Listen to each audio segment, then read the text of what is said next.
Meus amados e meus queridos irmãos, nós estamos de volta para trazermos mais uma videoaula. Esta feita nós queremos trazer uma lição com base no capítulo 26 e o capítulo 27 do Evangelho de Mateus. Portanto, já estamos na nossa penúltima lição, já estamos na lição de número 12, onde nós vamos comentar um pouquinho sobre o julgamento e a morte de Jesus. E claro, com base nesses dois capítulos. É onde a gente vai aprender um pouquinho sobre como se deu o julgamento de Jesus, a sua condenação, e nessa lição vai ter um ponto específico onde a gente vai tratar só sobre a paixão de Cristo, que é o segundo e o terceiro ponto, onde a gente vai falar propriamente da sua crucificação, da sua morte. Então, eu já te convido a ficar comigo até o final dessa videoaula, para juntos nós aprendermos mais alguns detalhes, além daqueles que já estão aqui no nosso guia prático, que é a nossa revista da PEC, e também eu lhe convido a sempre que puder, ser um parceiro do nosso canal. Como é que faz isso? Se inscrevendo, se ainda não é inscrito, e se já pode compartilhar os vídeos, pode comentar, pode também deixar o seu joinha, porque isso nos ajuda aos nossos vídeos chegar mais adiante e abençoar mais pessoas que sempre faz uso desta ferramenta. Então, a lição de hoje, como a gente já frisou, é o julgamento e a morte de Jesus, mas antes de passar o nosso textuário, eu preciso apresentar os objetivos. O primeiro objetivo, compreender que é na autorrenúncia que imitamos a Cristo. O segundo, é compreender que Jesus nos libertou para sermos os seus discípulos. E o terceiro e o último é compreender que Jesus é o Senhor da história, pois tudo ocorreu como fora profetizado. Então, a gente já, diante desses três objetivos, a gente precisa estar bem informado de que tudo o que aconteceu na vida de Jesus não foi nada por acaso, como algumas pessoas ainda acreditam, que Jesus ele foi um mártir. Na verdade, ele não foi o primeiro e nem foi mártir. Na verdade, ele entregou a sua vida, porque ele tinha tanta autoridade como filho de Deus que ninguém poderia tomá-lo contra a sua vontade. Mas ele mesmo vai dizer aos seus apóstolos, aos seus discípulos, que ele dava a vida, para que muitos fossem salvos por meio da sua vida. Então, a gente já precisa tirar isso da nossa mente, esse embaraço de achar que Jesus foi um mártir do cristianismo. Na verdade, ele foi à cruz do Calvário, derramou o seu sangue na cruz do Calvário como Cordeiro de Deus, porque o Antigo Testamento já vinha sempre informando, profetizando acerca desses acontecimentos. Então, todos os sacrifícios com animais do Antigo Testamento era só uma sombra do que Cristo iria fazer na cruz do Calvário. Então, todos esses fatos eles já são descritos no Antigo Testamento, e a gente vai ver Mateus aqui com maestria, trazendo à tona todas as referências dessas profecias do Antigo Testamento e aplicando no seu livro, aplicando aqui no seu compêndio, que era uma apresentação para os seus leitores, que eram os judeus dispersos em toda a província romana. Então, a gente precisa entender que o capítulo 26 e o capítulo 27 de Mateus traz para nós essas informações detalhadas acerca aí da condenação, da prisão e da morte de Jesus. E antes de passar aqui ao nosso textuário, eu preciso explicar aos irmãos e àqueles que nos assistem que Jesus ele não morreu como uma vítima, ele não foi uma fatalidade.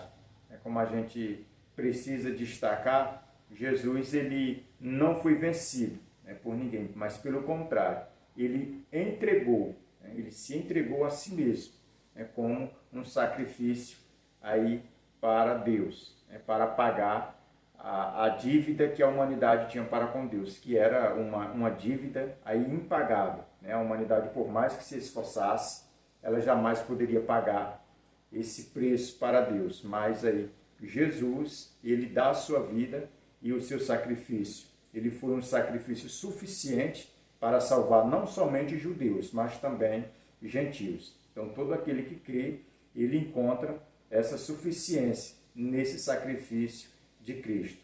E os que creem encontram também essa eficiência, porque o sacrifício de Cristo ele é suficiente para salvar todos que creem, mas só é eficiente na vida daqueles que creem verdadeiramente, que aceita esse sacrifício, que procura viver na obediência da vontade de Deus. Então nós vamos agora passar ao nosso textuário que se encontra em Mateus 27 e o versículo 54, que diz: O centurião e os que com ele guardavam a Jesus, vendo o terremoto e tudo o que se passava, ficaram possuídos de grande temor e disseram: verdadeiramente este era o Filho de Deus. Então o nosso textuário ele é com base nas palavras, né, do centurião, que era o principal daquela guarda, né, que estava ali guardando Jesus enquanto ele estava ali na cruz do Calvário.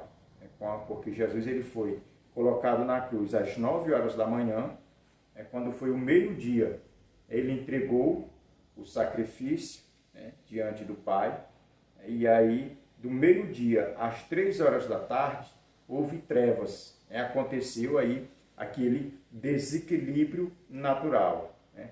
Aconteceu um terremoto onde as placas tectônicas elas vão se chocar, serem abaladas, e vai acontecer aquele terremoto, que é esse terremoto que o centurião vai testemunhar. Ele vai olhar para cima e vai ver que tudo está em densas trevas, né? Durante o meio-dia, do meio-dia às 3 horas, escuridão, a terra se abalando, tremendo, e ele vendo tudo aquilo acontecendo. Então ele chega a uma conclusão, que nós, como seres humanos, acabamos de matar verdadeiramente o Filho de Deus. Esse centurião, ele reconhece que Jesus realmente era o Filho de Deus, depois de todos estes sinais, está acontecendo esse desequilíbrio natural. E a Bíblia vai dizer que quando acontece essa cena ali no Calvário, onde Jesus morre, aqui o próprio livro de Mateus vai deixar isso de uma forma bem clara, que até os mortos, ressuscitaram e entraram na cidade santa.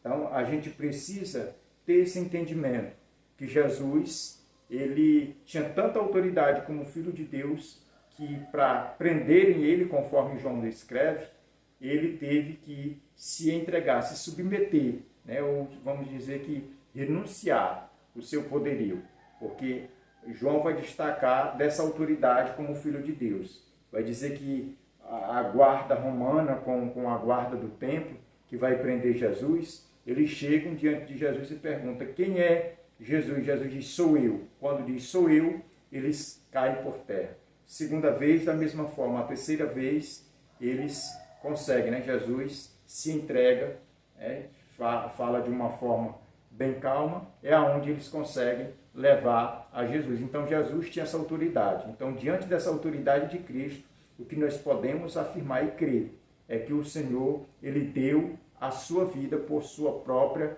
vontade, de pagar a dívida que a humanidade tinha diante de Deus, de trazer de volta aquilo que o homem tinha perdido lá no Jardim do Éden, que foi envenenado, pelo veneno do pecado, aonde Satanás, ali ele envenena a humanidade. Agora a humanidade em Cristo, através do sangue de Cristo, que é agora o antídoto contra o pecado. Toda a humanidade tem uma outra chance, tem uma segunda chance de se voltar para Deus através do sacrifício de Cristo.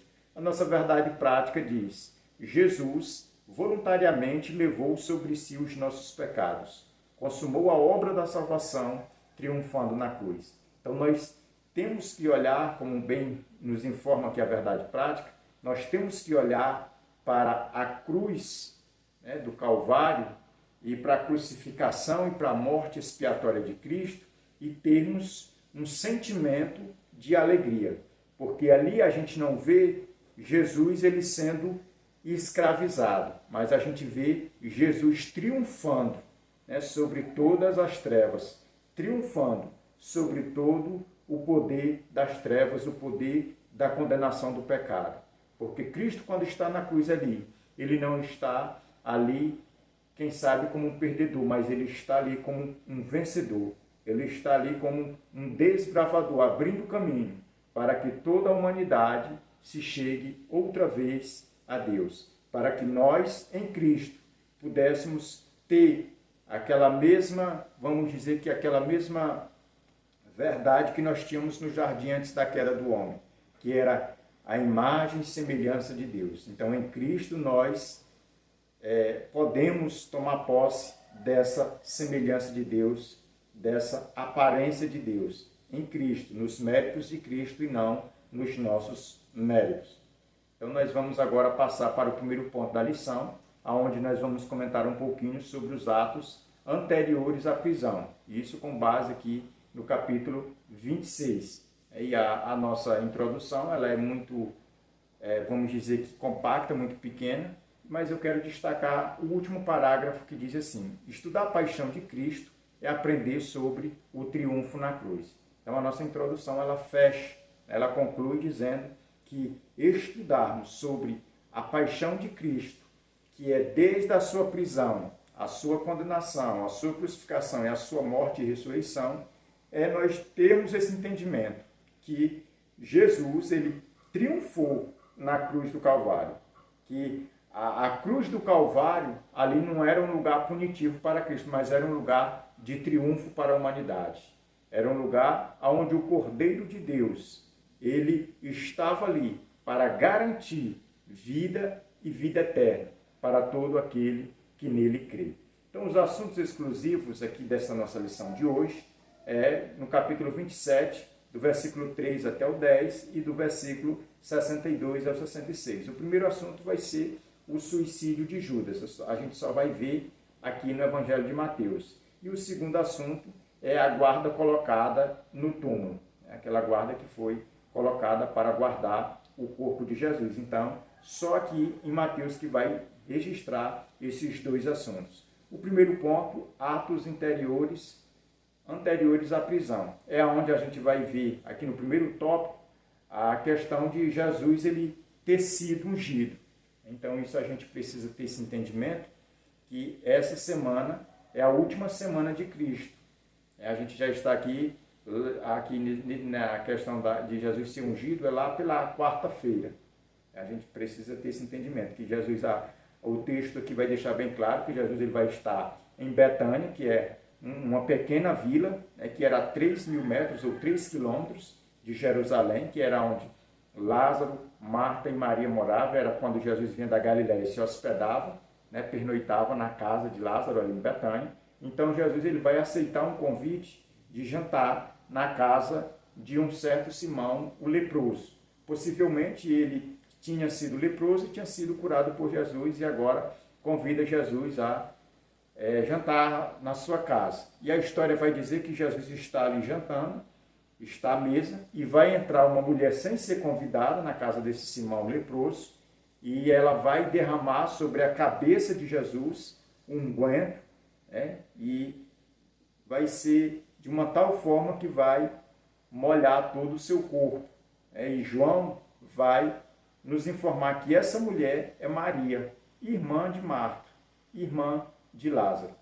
Que essa mulher, aqui, como lá em João vai dizer que lá foi nos pés. Aqui Mateus vai dizer que foi derramado sobre a cabeça, e o próprio Jesus aqui no Evangelho de Mateus vai dizer que teve todo o corpo molhado, ungido, preparado para o enterro.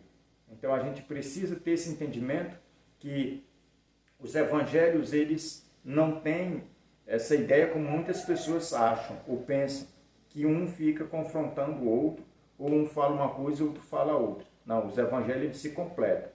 Então, quando João diz que foi nos pés, ele queria deixar de uma forma bem clara que Jesus ele teve o seu corpo ungido, do alto da cabeça até a planta do pé, o seu corpo por inteiro. Então, quando Jesus aqui, nesse primeiro tópico da nossa lição, quando Jesus ele é ungido, ali na casa desse Simão, a gente precisa entender que Judas, que era motivado pelo amor ao dinheiro, pelo amor ao materialismo, ele consegue, através da sua atitude, convencer alguns dos discípulos, dos 12. Então Judas, nesse momento, ele não está só. Através da sua atitude, ele consegue ali, quem sabe, um terço, né, do grupo de Jesus, dos 12. E é onde esses discípulos vão em uma voz só, né, condenar ali a ação de Maria. E vai dizer que ela fez um desperdício muito grande, tamanho, a ponto de derramar aquele unguento que era muito precioso. E aonde Jesus vai repreendê-los. E é nesse momento que Jesus vai repreender, dizendo: olha, os pobres vocês sempre têm, mas a mim nem sempre tereis. Então o que essa mulher fez para comigo foi coisa boa. E aonde esse evangelho for pregado, em todo o mundo, essa mulher, que aonde esse evangelho for pregado, essa mulher vai ter essas obras descritas, né, em memória da sua atitude, em memória da sua ação. Então Jesus está condenando ali naquele momento a usura de Judas, a usura dos discípulos que se deixaram ser levados pela circunstância. Então vai ser nesse momento que Judas vai, vamos dizer de uma certa forma, ele vai sair zangado, porque ele foi repreendido, né, em público, e aí ele vai em frente, o texto vai deixar isso bem claro, que ele vai para a casa dos sacerdotes. E aonde ele vai chegar, se não me engano, versículo 15, ele vai chegar diante dos sacerdotes e vai dizer: o que vocês têm para mim aí, para me entregar a Jesus? Se vocês me derem alguma coisa, eu entrego ele para vocês ainda hoje. É aonde os sacerdotes, eles vão se reunir lá e vão dar 30 moedas de prata para Judas. É aonde Judas ele vai ser o traidor. E aí a gente vai ver a sucessão dos fatos. Depois aqui que Jesus ele é ungido, ele vai agora sentido a Jerusalém, né, que é para comemorar a sua, vamos dizer que a sua Páscoa, aonde a gente vai ver que a Páscoa agora ela vai ter um outro sentido na vida cristã. O sentido agora é a Santa Ceia, onde vai ser instituído a Santa Ceia. A gente precisa entender que Jesus aqui, ele está na última ceia que ele vai participar com seus discípulos. É onde ele vai dizer de uma forma bem clara para todos os seus discípulos, dizendo que a sua carne ele estava dando aos seus, por amor aos seus.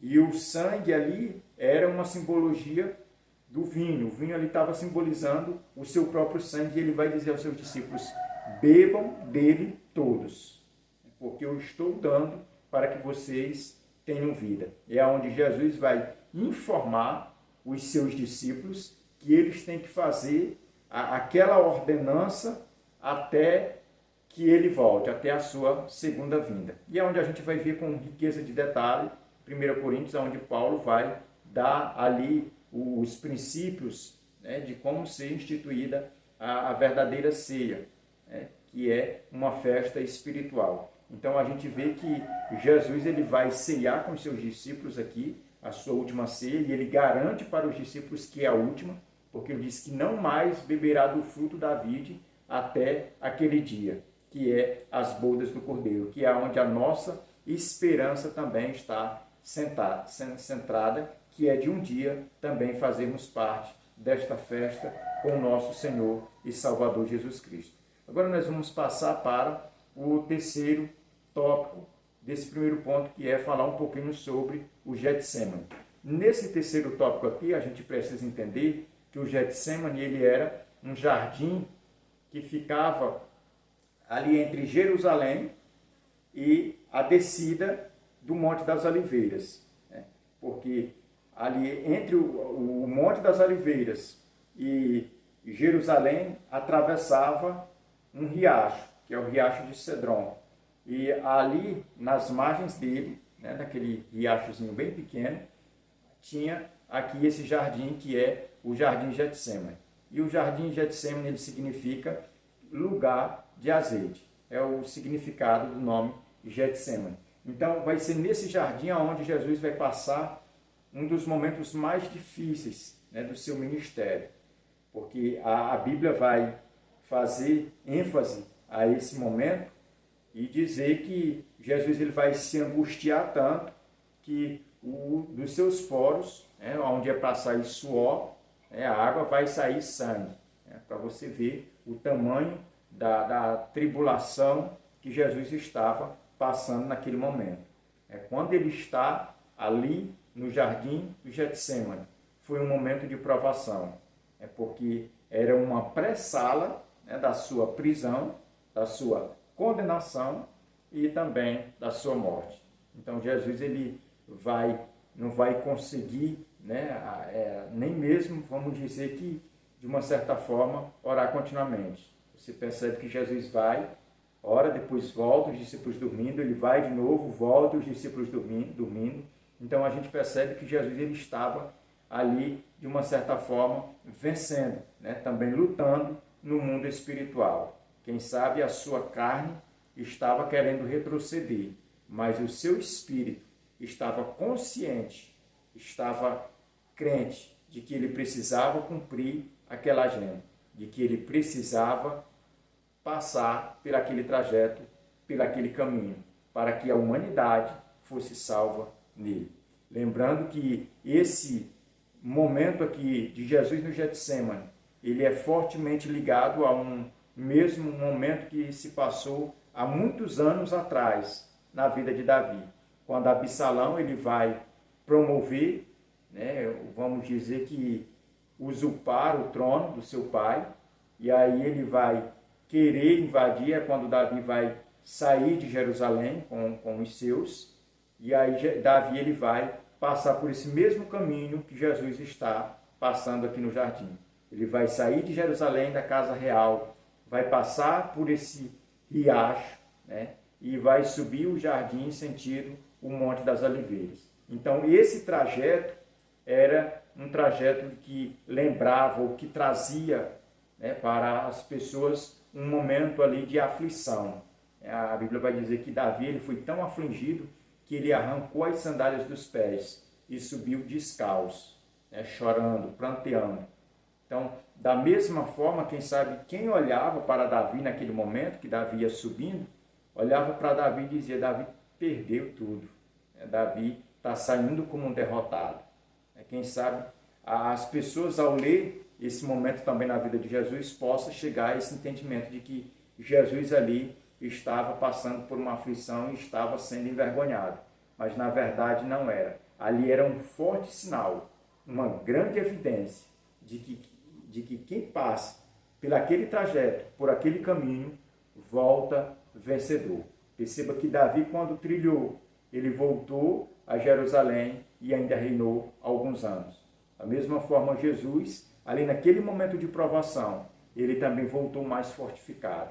Ele voltou encorajado para persistir, perseverar no seu cumprimento do seu propósito até o último momento, sem retroceder, sem reclamar, sem murmurar.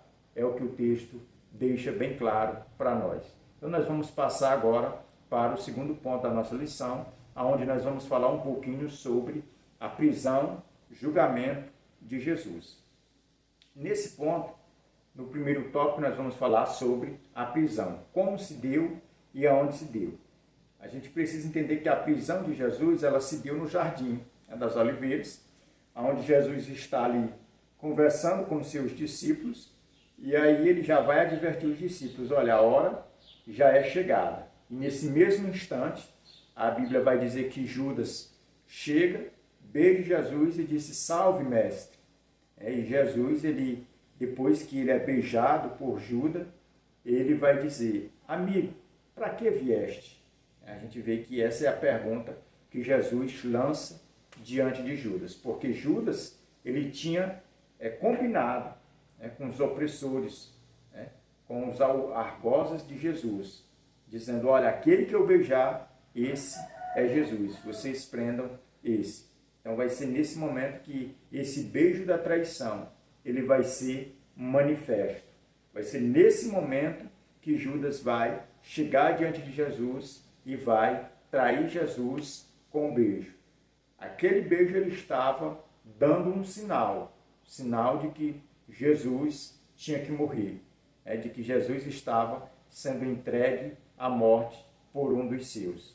E a gente precisa entender que Judas, a motivação que o levava a seguir Jesus, não era a mesma de Pedro, não era a mesma de João.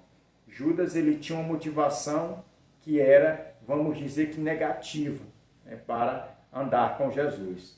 Ele andava com Jesus, mas o coração dele era cheio de usura, era cheio de egoísmo, era orgulhoso.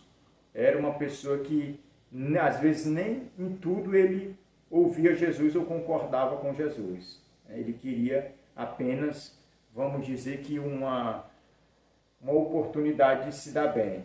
Mas vai ser nesse laço que ele mesmo criou, que ele mesmo vai cair. A gente vai ver que o final de Judas é um final triste. É onde vai ser um final de suicídio. Ele vai pular de um precipício. E é isso que a gente precisa deixar bem claro diante dos nossos alunos. Que nós não podemos trair o Evangelho, trair a nossa vida cristã, trair a nossa fé em Jesus. Nós precisamos ser fiel. Então, a prisão de Jesus, aqui para concluir esse tópico, ela estava dentro da agenda ou de todo o propósito que Deus já tinha feito antes mesmo da fundação do mundo. Quem sabe, para aquelas pessoas que estavam ali como a guarda do templo, que eram os judeus, que era a outra guarda romana que estava acompanhando de longe, né, a ação dos guardas do templo, que foram prender Jesus, quem sabe isso para eles parecia mais um acontecimento, só mais um fato, só mais uma ocorrência, mas na agenda de Deus isso já havia sido ditado, já era para acontecer daquela forma. Judas já era para atrair Jesus com aquele beijo. Então a gente precisa entender que essa prisão ela ia acontecer, ela tinha que acontecer para que a humanidade ela se voltasse para Deus, ela tivesse essa chance de reconhecer em Cristo essa possibilidade de voltar para Deus. Então, a prisão de Jesus ela se deu no Jardim das Oliveiras. Então, esse foi o pontapé inicial para o sofrimento. Na prisão de Cristo ali, a gente precisa destacar que Jesus ele vai chamar a atenção dos que vão prendê-lo. Ele vai dizer, olha, eu sempre estive com vocês no templo, falando, ensinando, e lá vocês nunca quiseram se manifestar contra a minha vida. Mas aqui vocês estão com varas, com paus, para me baterem. E aí a multidão, na verdade, nesse momento ela já estava tão envenenada que não deram ouvido o que Jesus estava falando, mas o prenderam e levaram em direção à casa do sumo sacerdote Anás. A gente vai ver aqui no segundo tópico, perante o Sinédrio. Então a gente precisa, antes de entrar aqui diante dos, vamos dizer que dos acusadores ou daqueles que iam julgar Jesus, nós precisamos explicar o que é o Sinédrio. O Sinédrio ele é um conselho que era formado por fariseus e saduceus, que era as principais, vamos dizer que seita do judaísmo.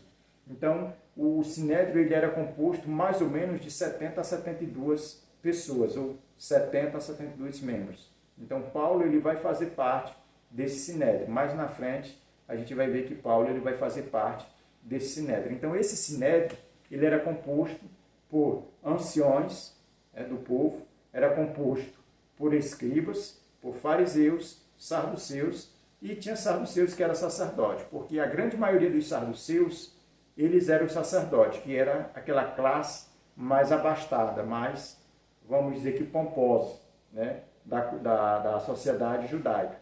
E os fariseus eram aqueles que a gente já, desde o início do estudo desse livro, a gente vê que os fariseus eles sempre aparecem aqui no Evangelho de Mateus. Era a classe que, por mais que a gente critique, mas era a classe que mais estava mais abalizada, vamos dizer que na lei de Deus. Então, é por isso que Jesus vai dizer que os fariseus e os escribas estavam sentados na cadeira de Moisés como legislador. Eles eram os que estavam mais perto do cumprimento da lei. eles tinham um melhor entendimento do que dos saduceus, do que os herodianos, do que os helenistas, do que também aqueles que eram os zelotes, né, que era lá da Galiléia. Então a gente vai ver que esse grupo do Sinédrio, ele era esse conselho que condenava ou que executava a vontade do sumo sacerdote. Aí a gente vai ver isso aqui nesse tópico, que é onde Jesus vai ser apresentado a esse Sinédrio. Então a história vai dizer que Jesus, quando ele é preso, ele é levado à casa de Anás. Anás, ele era um sacerdote que antecedeu Caifás, mas o povo respeitava mais Anás do que Caifás, porque Caifás ele tinha sido nomeado não pela ordem levítica, mas por Roma, né, pelo imperador, pelas autoridades romanas, governadores. Então a gente precisa destacar que Jesus ele é levado diante de Anás aqui, e Anás se reúne com o conselho, leva Caifás, onde a noite inteira o Sinédrio vai interrogar Jesus, não vai encontrar nenhum ponto para o acusar. Vai levantar no meio do Sinédrio testemunhas falsas. O Sinédrio ele vai reunir, comprar testemunhas, elas vão depor contra Jesus, mas mesmo assim, essas duas testemunhas, porque nesse conselho só aceitava duas testemunhas, mais de duas. Uma não era aceita, então eles compraram duas, mas mesmo assim não tiveram, vamos dizer que, provas que chegassem a condenar Jesus à morte. Então eles começam a interrogar Jesus acerca de alguma coisa, e Jesus ele começa a dizer para Caifás que ele é o Filho de Deus. Então eles viram nessa pronúncia de Jesus algo que Jesus devia morrer. É onde o sumo sacerdote vai rasgar suas vestes e vai decretar ali, junto com o conselho do Sinédrio, a sentença de Jesus, lavrar-lhe a sentença que era a morte. Então, naquele momento em diante, eles decidiram que Jesus deveria morrer. E o argumento que eles iam usar para matar Jesus é de que Jesus tinha blasfemado, dizendo que era o Filho de Deus, dizendo que tinha sido enviado pelo próprio Deus, e eles viam isso como uma blasfêmia. Mas antes deles executarem nessa ação deles, eles vão levar Jesus diante de Pilatos. E é onde a gente vai ver aqui no próximo tópico, no tópico 3, que Jesus vai ser levado diante de Pilatos, e é onde Pilatos ele vai interrogar Jesus, vai ouvir Jesus, não vai encontrar nada que venha, vamos dizer que, manchar ou macular a moral, né, da cultura dos judeus. É onde Pilatos ele vai aproveitar que Herodes está por perto ali, vai enviar Jesus para ser também interrogado por Herodes. É onde Herodes vai zombar de Jesus, e a gente vai entender que até aquele momento, tanto Pilatos, que era o governador da Judéia, romano, como o governador da Galiléia, que era Herodes, eles estavam brigados por aquele fato, aonde Herodes, estava se sentindo afrontado por Pilatos ter matado, aqueles homens lá na Judéia, aqueles galileus. Então havia aquela rincha entre esses dois governos, o do norte e o do sul, o da Judéia e o da Galiléia. Mas para condenar Jesus, eles fizeram as pazes, eles deram as mãos. Então, nesse momento, eles já são aqui amigos. Pilatos ele não quer tomar decisão sozinho, então ele diz, Jesus é galileu, então quem tem que julgar, quem tem que dar um parecer é Herodes. Ele está ali, leva lá para Herodes. Herodes diz, esse homem aqui, ele não fez nada, nem comigo ele conversou, não abriu a sua boca. Então, manda de volta para Pilatos. É onde Pilatos ele vai decretar uma sentença, de açoites a Jesus, e aqueles açoites era diante, da guarda pretoriana, ali onde eles iam executar ali essa ordenança do governador, que era Pilatos, e aonde a gente vai ver que Jesus, diante ali do pretório, ou diante daquele tribunal, onde os soldados ali romanos vão escarnecer deles, vão dar as 40 chicotadas, a gente vai ver que esse tribunal, de Roma, ele vai entrar na história E a gente precisa entender que esse tribunal ele já tinha sido envenenado pelos judeus, a ponto de deles mesmos zombarem. Eles não eram nem judeus, mas estavam zombando agora de Jesus. É onde a gente vê que todas as coisas elas eram bem distantes, tinham as suas diferenças, mas para matar Jesus, todas elas se uniram em um só propósito, em um só, vamos dizer que objetivo, que era acabar aí com a vida de Jesus. Mas a gente tem que entender que nada disso, por mais que essas forças estivessem unindo, todas elas estavam seguindo um só curso, que era a vontade de Deus, que era o propósito de Deus, deles levarem o Cordeiro de Deus até o matadouro e ali Jesus morrer e derramar o seu sangue para remir toda a humanidade. Então a gente precisa destacar que nada disso saiu dos planos de Deus, que nenhuma coisa foi contra a vontade de Deus. Agora a gente precisa também, ainda nesse tópico, destacar, antes de entrar no ponto 3 da nossa lição, destacar que Pilatos, ele quis só dar, vamos dizer, que aquela sentença, que era as 40 chicoteadas, e libertar Jesus. Mas aí os judeus o oprimiram e ele, de uma certa forma, precisava ganhar, agaranhar diante dos judeus moral. Então ele se viu naquela situação e diz, é a minha chance que eu tenho de me tornar popular. Então ele vai entregar Jesus por um ladrão para se tornar popular. É onde a sua esposa vai mandar um recado para ele, dizer que passou a noite sonhando que Jesus era justo, para ele não se meter naqueles assuntos, mas ele já tinha, de uma certa forma, envolvimento, ele não podia ficar neutro, então ele decidiu-se contra Jesus. É onde ele vai, de uma forma hipócrita, lavar as mãos em uma bacia, dizendo que não tem culpa no sangue daquele homem justo. É onde os judeus, todos eles, vão gritar em uma só voz, dizendo, caia sobre nós o seu sangue e sobre nossos filhos. Então a gente precisa também destacar que esses judeus, além deles pedirem aquela maldição para cima de si, ainda pediu para a geração futura. É por isso que os judeus eles sofrem, porque eles mesmos pediram essa sentença de sofrimento, que é o sangue dos justos, que quiseram aproximar eles de Deus. Então, a gente precisa destacar isso. De uma certa forma, os judeus, eles mesmos cavaram as suas próprias covas, através dessas atitudes que, de uma certa forma, ia de encontro a tudo aquilo que eles acreditavam, que professava que era a lei de Deus. Então vai ser nesse momento onde vai acontecer a troca, onde Pilatos, o governador da Judéia, ele vai trocar Jesus por Barrabás. Ali as pessoas vão, no meio da multidão, gritarem, e os sacerdotes e os anciões vão pagar as pessoas para gritar, e eles vão gritar em uma só voz, dizendo, queremos Barrabás livre, queremos Jesus condenado no lugar de Barrabás. E como era uma tradição judaica, na festa da Páscoa, eles libertaram então eles libertaram Barrabás, mas condenaram a Jesus.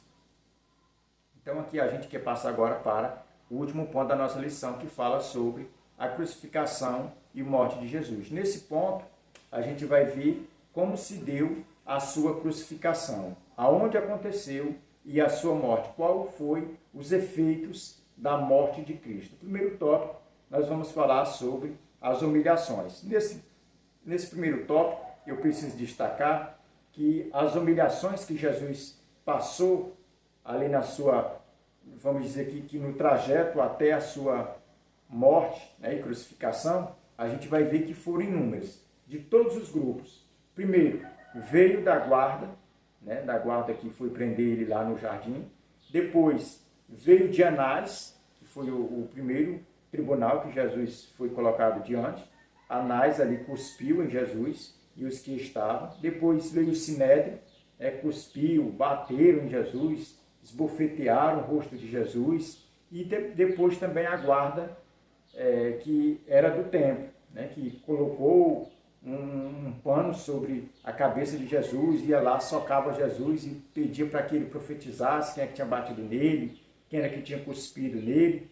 Então, tudo isso Jesus passou. E por último, quando Jesus estava diante de Herodes, ele foi ali escarnecido, diante de Pilatos, ele foi condenado, né, vamos dizer que aquelas chicoteadas, e diante da corte pretoriana ali, que era aquele tribunal, Jesus também ele foi humilhado. Tiraram uma capa, né, de um soldado, vermelha, escarlata, colocaram sobre ele, pegaram uma coroa de espinho, colocaram, bateram sobre a sua cabeça, colocaram um caniço nas mãos dele e começaram a zombar diante dele, humilhá-lo. Se curvava diante dele e dizia: viva o rei dos judeus. E depois tomaram o caniço da mão de Jesus, começaram a bater na sua cabeça e pedir que ele profetizasse e dissesse quem é que estava batendo. Então a gente precisa entender que as humilhações que Cristo passou no seu caminho da crucificação e da morte não foram poucas, vieram de todos os lados. As multidões, Sinédrio, os romanos e até mesmo os ladrões, eles procuraram humilhar Jesus. E o que dizer dos fariseus e dos sacerdotes? Que Jesus, quando estava lá na cruz, eles olhavam, sacudiam a cabeça em uma forma negativa e dizia: esse aí que é o rei dos judeus, que agora está sendo crucificado, se ele é mesmo Cristo, que ele desça da cruz, que ele se salve. Então eles zombavam de uma forma estarrecedora. É isso que a gente precisa destacar. Próximo tópico, nós vamos falar sobre a crucificação. A crucificação de Cristo, aqui como diz o nosso versículo base, que é o versículo 46, ela se deu às 9 horas da manhã. Foi aonde a gente precisa entender que Jesus ele foi colocado ali às 9 horas da manhã, e nesse caminho até o lugar que é conhecido como Gólgota, lugar de caveira, era um trajeto de subida. Então Jesus ele precisava subir. Como os soldados romanos perceberam ali que Jesus estava sem força, ia passando um homem, né, um sirineu, e a gente vai entender que esse Simão, que era de Cirene, conhecido como Simão Sirineu, ele vai passando ali e eles obrigam esse homem a levar a cruz de Jesus. E ele vai levar a cruz de Jesus até o Gólgota, é onde Jesus ele vai ser crucificado. E ali onde Jesus vai ser colocado na cruz, tem os seus pulsos cravados, os dois, e nos pés, e a coroa de espinho ainda está sobre a sua cabeça. Ele vai ser apregado, erguido na cruz do Calvário, e na cruz, lá em cima, vai ter uma placa escrito: este é Jesus, o Rei dos Judeus. Então, quando Jesus está ali crucificado, é onde todos ali vão continuar a zombaria. Os sacerdotes, os escribas, a multidão inteira vão falar em uma voz só: não é esse o Cristo? Não é esse o Filho de Deus? Por que é que ele não desce aí? E os ladrões vão pegar uma carona e vão dizer: se o Senhor é o Messias, se o Senhor é o Cristo, então desça daí, tira nós também daqui, zombando. É onde a gente vai ver que Jesus ele vai ver que um daqueles que está ao seu lado, ali também sendo crucificado, vai confessar o seu arrependimento e vai mostrar que a motivação é verdadeira, que ele reconhece realmente que está em uma situação que nem se compara, né? Porque ele tinha plantado tudo aquilo, ele estava colhendo, e Jesus ele olhava e via que Jesus era justo. Então vai ser aonde ele vai confessar a Jesus ali na cruz e vai pedir que Jesus o leve ao paraíso.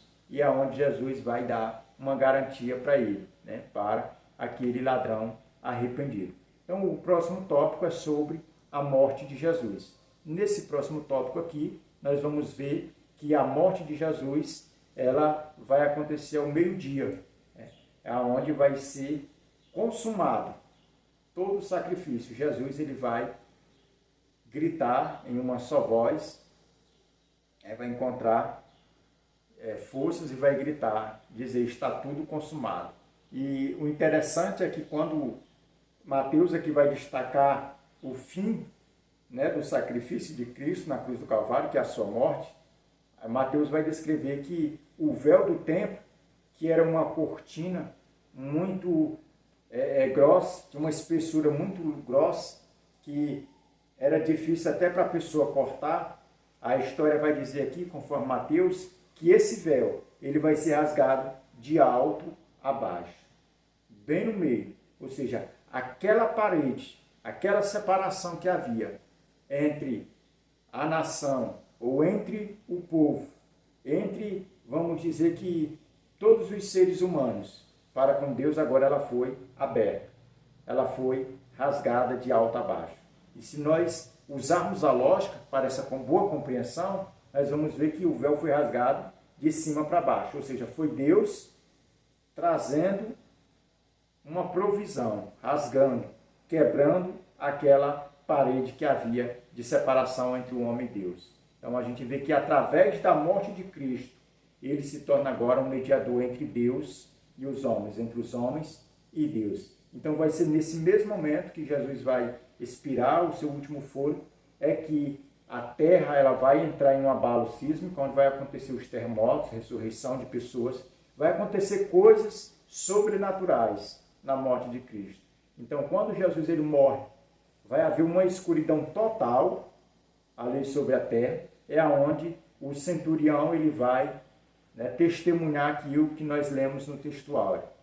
Como ele vai ver esses sinais, que ali vai ser do meio-dia às 3 horas da tarde, tudo escuro, e acontecendo aquelas, como se fosse uma tempestade, tremor de terra, acontecendo tanta coisa, quem sabe o vento soprando, a natureza declarando ali a sua perda, a gente vai ver que o centurião, que era o responsável por aquela guarda, ele chega a testemunhar que todas aquelas pessoas, agora, elas tinham acabado de matar o Filho de Deus, que verdadeiramente Jesus era o Filho de Deus. Então, com a morte de Jesus, é vitória para a humanidade.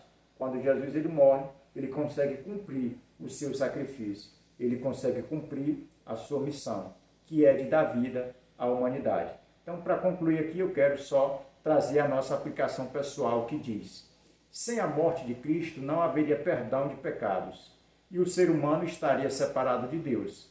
Cristo venceu para sempre a barreira de separação entre o homem e Deus. E Deus abençoe. Até o nosso próximo encontro, em nome de Jesus.